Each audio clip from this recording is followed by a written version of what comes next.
Hello খামারি ভাই ও বোনেরা, তো আজকে আপনাদের জানাবো ডিম পাড়া হাঁসগুলাকে আপনারা যদি ঠান্ডার ডোজ করেন বা অ্যান্টিবায়োটিক করেন আপনার কতটুকু ডিমের পার্সেন্টেজ কমে যায়। তো আমি কিন্তু এইখানে ঠান্ডার ডোজগুলো করা হয়েছে আমার।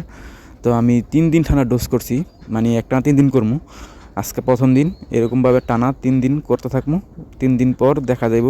প্রথম দিন কিন্তু ডিমের পার্সেন্ট কমবো না, কারণ প্রথম দিন কমে না, তারপরের দিনও একটা দুটো কমতে পারে।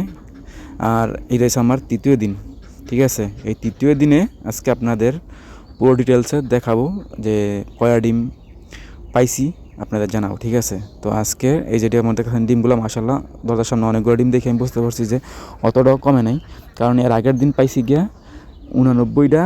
আজকে না, এর আগের দিন পাইছি 98টা, আজকে পাইছি 89টা, ঠিক আছে। এই যে আমি ডিমগুলো দেখছেন এই সব আমি তুললে এখানে রাখছি, এই যে এখানে রাখিয়ে দিছি।